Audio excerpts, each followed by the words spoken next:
Kining balaod gihulagway nga duha day ni kabuok diri sa atong unang pagbasa na ay balaod nga naghatag og kamatayon, na asay balaod nga naghatag og kinabuhi. Nga ang gihingalan ni San Pablo, ang balaod nga naghatag og kamatayon maotong gidala ni Moises katong gisuwat sa bato na nang gitawag natog 10 Commandments.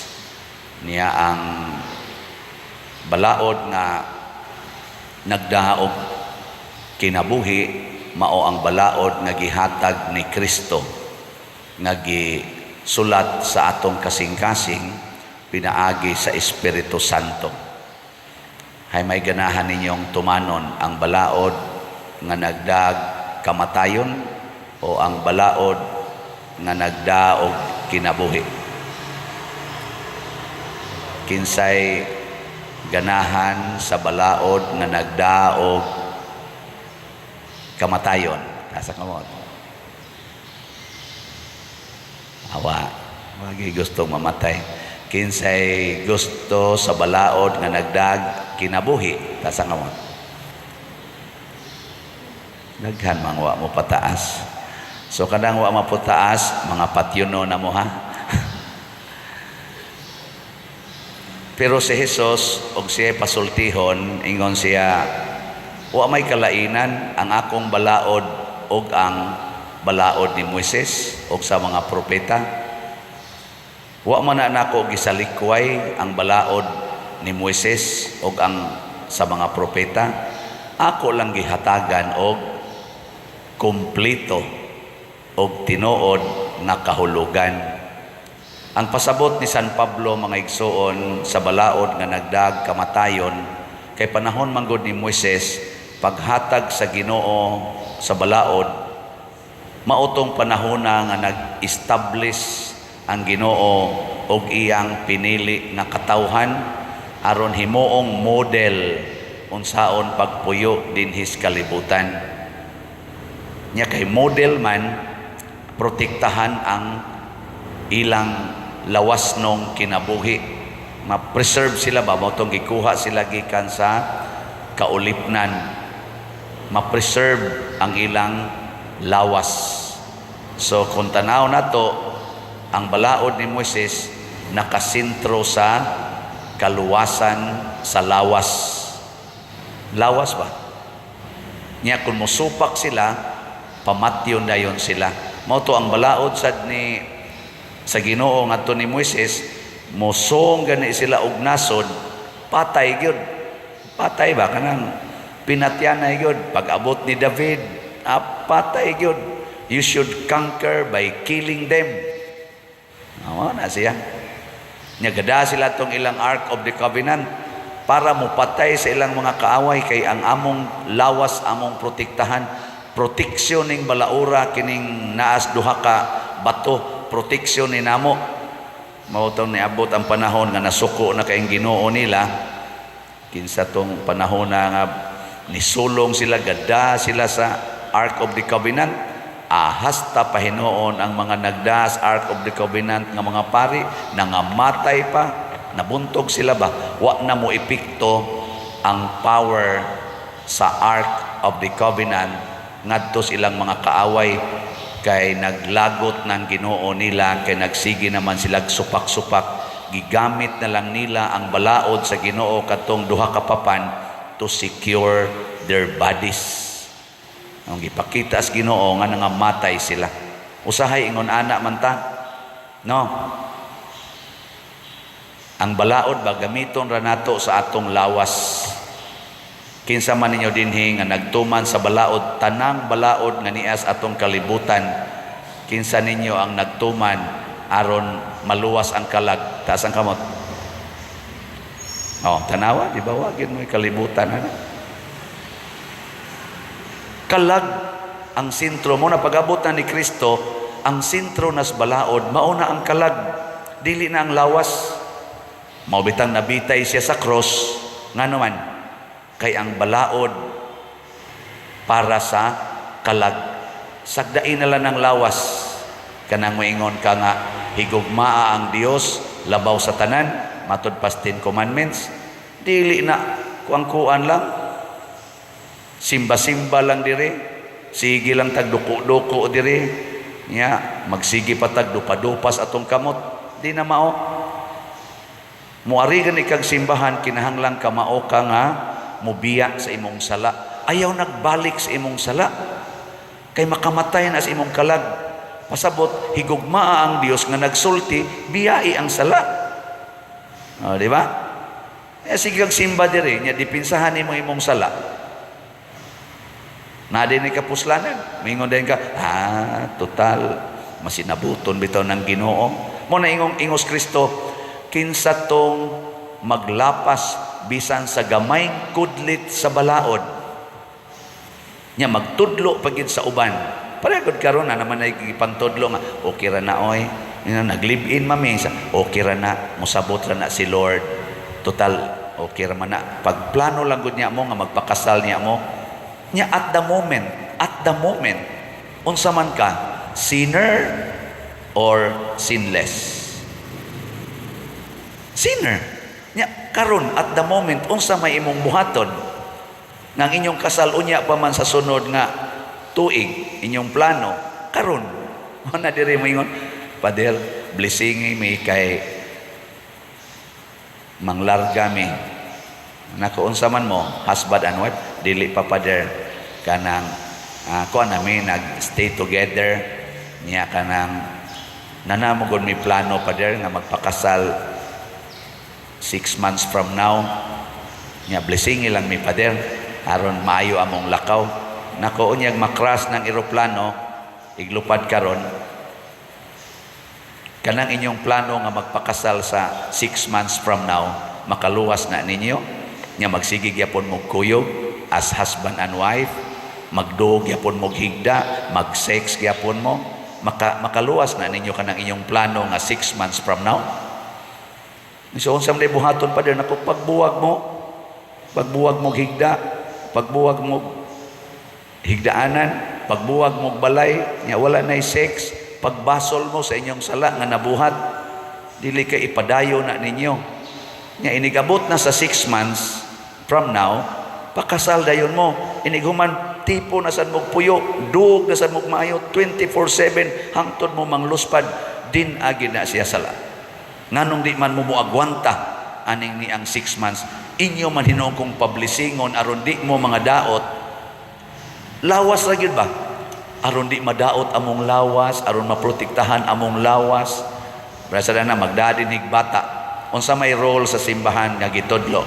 Kanus aman bunyagan ang bata. Kanang bata ba nga matao kita sa simbahan Katoliko, kanus abunyagan ang bata. 1 year, 1 month, 3 months, 3 years. Inig-abot sa papa nga tuas abroad, inikadagko sa baboy og nanay kwarta mo nay basihanan, dili ang basihanan as soon as possible. Inigkalagsik sa mama gikan sa pagpanganak, bunyagan dayon ang bata. Ningkaw niya po wa man diri ang papa, abroad pa man. Unya, kung kanang bataa mamatay na karong gabi makaluwas na itong abroad. Ha? Makaluwas to? Uy. Kadtong abroad inig uli, mao toy hinungdan nga mahimong anak sa Ginoo ng imong bata o ang sakramento. Ang sakramento nya imong ilangay-langay ang paghimo aning bataa nga anak sa Ginoo tungod lang atong abroad. Ana na siya. Muna bunyagan dayon ang bata as soon as possible. Uy, naamanoy mo dool na ko dire. Father, blessingi ang bata. Naku nga naman, mo travel magod mi Father, mo adto mis probinsya. Nabunyagan na ni. Wala pa lagi Father, kaya upa man mauli ang papa. Nya amo magong i-travel. Ang blessing para protection sa lawas sa bata. Lawas ba? Maingon ko, ayaw, di ko mo bless ana. Ang gikinahanglan ron sa bata, sakramento, dili blessing. Ihatag ang sakramento, dili blessing. Kay ang sakramento para sa kalag, lawas o kalag. Pero ang imo rang giapas, ang lawas ra, pwede ra gyud mo mga matay diha anytime, mabangga ng inyong gisakyan pa doon sa probinsya. Oh, simbak ko pa doon, simbak ko. Hadlok ra gyud tas atong lawas. Muna ang balaod, kutob ra gyud tas lawas. Mausa na ang balaod ato dinhi sa atong katilingban. Basta di lang ko madakpan, okay ra. Basta walay dakop, okay ra. Di na kayron isog atong presidente. Siyabo na sad. Karon ay gubot kayo mga pulis duga. Puol na kaayong paminaw ng siging hearing diyas mga pulis anang komite sa Senado, anang komite nila. Kapoy kay paminaw anang siging pulis sangkot sa droga.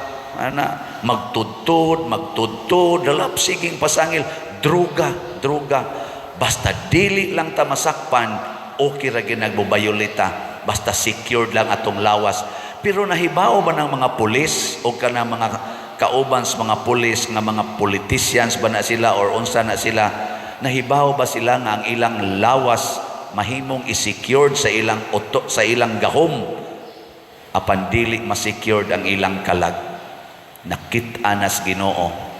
Tingali dili sila makonbikto diha sa korte sa tao, pero konbiktado na sila sa matas Ginoo. Kamo, nahibaw ba mo? Hasta ako pare pananglitan, may kay ko din baligyag slat, palit dayon mo, ang uban sa disan mamalit. Sus, kabuutan yung Padersiano, masanto ginis Padersiano. Ba? Sure mo? Masanto ka ko? Ha? Oy. Sa inyong mata, masanto ko. Pero sa matas Ginoo, way siguro. Kay matod pas Ginoo, bisag kinsa tong magtuman o magsupak sa gamay kudlit sa balaod. Pananglitan ro dinhi, buotan kay kustanan. Nighuman ani, iksakan ako dito sa akong kwarto, naaday ko'y daghang gitiksan-tiksan, sigig tanaw ng porn, enjoy ka is porn, patay. Muna, ang the greatest struggle sa pagtuman sa balaod, when you are alone. Kanang kita na lang usa, anha diha ang tinuod nga pagtuman sa balaod. Pananglitan ikarang usa ga drive ni signal og red, wa gyud tawo ang palibot. Kay kaadlawong dako saman mulabang ka, dili way pulis, wa tanan, mingaw gyud kayo ni signal og red, mulabang dili. Kung buangon ka, way tao, labang, disgrasya ka, dili. Nga naman, wa may tao, mingaw man, ikaramasang usa. Apan inig huna-huna nimo nga balaod ni giingnan kong stop, mo stop ko, bahalag way nagtanaw, bahalag way dakop, bahalag kan kay obedience to the law is for public safety, and this is also for my soul. Kay nagtanaw ang Ginoo kung ni-violate ba kugwa. Ang mata nga nagtanaw nako mao ang Espiritu Santo nga matod pang San Pablo naas atong kasing-kasing. Moingon di ka, di ko ni supakon kay nagtanaw ang Espiritu Santo. Di ba? So doon na tay external nga pagtuman, doon na sa tay interior nga pagtuman. Sa atong kasing-kasing mutuman tas balaod. Nya mudagan sa nas external. Munang uban maingon sa Father, nagtuman magyug ko ana, pero nang mag-live-in ba? Father, wa naman may mag-sex. Kay ni commit naman gyud mi nga dili na mi ana. At total sa Father, mga tiguang naman sad mi, pero tipon lamig puyo, di na lamig magpakasal Father kay na minyo man sad ni siya. Nako, wa naman ka mo mag-sex. Wa na Father, inigsuon na lang kining among pag tinabangay. Nako, pagbuwag lamog puyo, balhin og laing balay. Di pwede. Ayaw lang sad Father kay magtinabangay lang gud mo during the day. Nya kuyog mo diha unsa inyong buhaton nya human buwag mong ipakita sa publiko nga nagbuwag mo puyo. Ayaw lang pader. Nako di na tininood imo. Kay the thought nga dili ko kasiparit niya in this situation is already a violation sa atong balaod nga nag-ingon kung wa mo'y kasal, do not stay under one roof. Roof ang gihisgutan ha, under one roof. Basta wa mo'y kasal ay mogpuyo diha. Nya ato nang ipakita sa publiko. Og mauna siya ang matod pa ni Kristo kinsa tong magtuman sa balaod. Unya magtudlo sa uban sa pagbuhat sa ingon. Dako dito sa gingharias langit. Kinsa tong magsupak bisan gamay lang kudlit sa balaod nya magtudlo pagid sa uban nga buhatan na kay total okay ra man na mahimong iwit sa gingharian sa langit. Unsa may point ni Jesus ani? Ang atong kalag. Ang iyang gihisgutan inig kamatay na ninyo pagbantay kay tuad didtoy next judgment nga ang mata ra gyud sa Ginoo mo'y nakakita. Unya og pananglitag nag-live-in mo. Unya wa na mo nag-sex, pure na kunuhay kayo mo. Pero padayon mong galib-in na hibaw ang mga tao nga wa mo'y kasal. Unsa may implication ana? Nagtudlo kas katilingban nga okay ra gyud magtipon og puyo basta di lang mo mag-sex. So nagtudlo ka sa uban sa pagbuhat og violation sa gamay kudlit sa balaod. Mo merit ba na og salvation? Dili gyapon matod pa ni Jesus. Mao na kun atong tumanon ang balaod, tumanon gid nato nga makaluwas og lawas og kalag. Mabitan na din mo ingon ko, sunod mo sa atong asheritz ha, og unsa gani sulti og sa atong pimag kay mao ni atong pamalaod sa simbahan. Ana. Nya di ka mo sunod. Nya ni simba ka. Ang imong pagsimba nindot kay ni worship kas Ginoo, pero dunay mga patakaran diring ginagmay ra gud diri ka lingkod ma'am, diri ka lingkod sir. Nya buot ka na ako. Wa ko'y buot mangitag lingkuranan, sige bigyaw-yaw diyan. Nya mo sulti ang pari, mo ingon sa ka, buang ni pari ani stricto kay stanan, bisas paglingkod magyaw-yaw pa. Nya nakatuman pa ka kanas balaod sa pag-worship sa Ginoo. Ha? Hoy tubag. Sige lingi ay mong tupad. Ning na sugod karon tinud-o na natugtuman ang balaod ha. Sige na. Nasugod karon tinud-on tanan igtuman din ani nato midya-midyahon.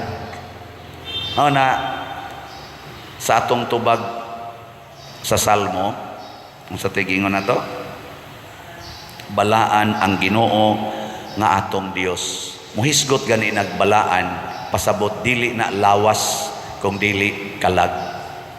Kung dili balaan ang lawas, tungod na kay di balaan ang kalag. Kung balaan ang lawas, tungod kay ang kalag balaan. Doon ako no'y nangutana ni Bishop Chopilo Kamomot, ngano man ka Bishop nga magsigir man ginagduko ang imong mata. Kaya magduko man kuno to, mag-ana ba? Magbaw. Bisan gani kuno mag-istorya, di man kay tumutan-aws now. Muduko man to siya, labi na yung babae iyang kaistorya, magduko siya. Ibaw mo ngano? Tungod kay nasayod kuno siya si Bishop Chopilo Kamomot nga daghan kaayong temptation nga mosod sa iyang mata. Iya na lang minus-minusan, iduko na lang niya. Ako ra ba kusog ra ba kay kumutoto na di na kita masantos ani. Si Bishop muduko nya do na binay role sa mga sa suwan ba sa una katong mga religious ba tudluan gyud ta nga muduko. Kami mga seminarista, mga pari hangyoon mi nga magduko mi maglakaw kay aron di mi kakita sa mga temptations kalibutan. Buhata ra gud na ninyo mga bana ug anha gimos gawas doko lang mo, doko niya. Anha na mo mutan-aw og naong sa babae kun inyo nang asawa inyong kaatubang. Anha na mo mutan-aw mao din ni naong sa babae. Nya ug adto na gani mo muwa na gani sa inyong mata ang naong sa inyong asawa, doko yun. Ana. Mutan-aw lang mo kung laki. Sisingi ko na ninyo. Kapoy yun. Mudoko ka ba? Ang pasabot ana, nganong ni doko man ka, kay imong giprotektahan ang imong kalag. Yes, ang imong lawas, igo ra na mo tan-aw. Ikaw, wa man sa na ko hikapa, pader. Wa man sa ko nakig-sex, ana. Wa man ko'y gibuhat, wa sad may relasyon. Tan-aw lang ko anang mubo niyang short, kanang iyang sayal nga, nagbukad-bukad, nga makita na dito sa ilawom. Tan-aw, ganahan lang ko magtan-aw. Kanang iyang diri-ari nga, dughan nga, gamay na lang kay gitungtong. Igo ra man sa kong nitan-aw. Pero huna-hunaa, unsay nahitabo ka sa imong kalag. Imong huna-huna ug ang imong kasing-kasing kumusta man. May pag-iduko na nimo. So ang external ug ang internal mag-uban. Mo na ingos Kristo, akong tagaan og saktong kahulugan ang balaod, nga ang balaod dili lang muluwas, mo proteksyon sa lawas, kung dili hangtod gyud kalag. Pare anang muhisgot ko, nganong iparking man na ninyo ang inyong sakyanan sa public road? Nga naa man ginang balaod nga kuhaon gidang obstruction diha sa kaning karsada. Ngano man? Tungod, nganong padayon pa man yung parking? Tungod na kay moingon, sige, suway ninyo. Suway ninyo. Unsa man na? Hulga. Suway nyo kuha.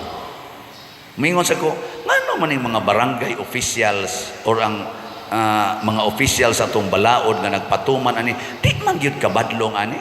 Siya, kuyaw kay pader. Kay moingon man, kita lang ta, inig eleksyon. Unsa may giprotekta nga lawas gyapon. Hulgaon ka ba? Sige. Alsa. Mayon ka mo. Kasustinir man ka mo. Lawas. Pero kana na nagparking diha, labi na gyud manghulga, awa nang kalaganay, padung nas impierno. Ngano man? Wa nimo higugmaa ang imong isig katao pinasubay sa balaod sa gugma.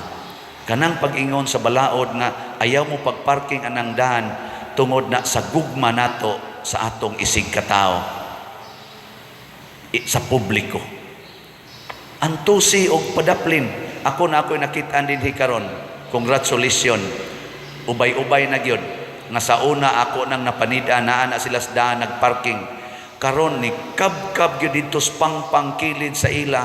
Gikab-kab yun igong masod ang ilang sakyanan ug tuan na ron ni parking dito. Kami Edgar mo dagan tanawa gar sa una diha nas daan nagparking, iyag yung gipanpanan og mayo si Edgar, malangit na gito pader. Kana man naningkamot ba, pero ang uban habulan pa. Pero naasa ka ng karsada, habulan pa kay murag yung ilang grahian. So nakahimuon nimong grahian ang public road, ang barangay road. Sa matas Ginoo anay, tungod lang kay way makapalag nimo, kay gamhanan ka. Sa matas Ginoo ana, impas na ka.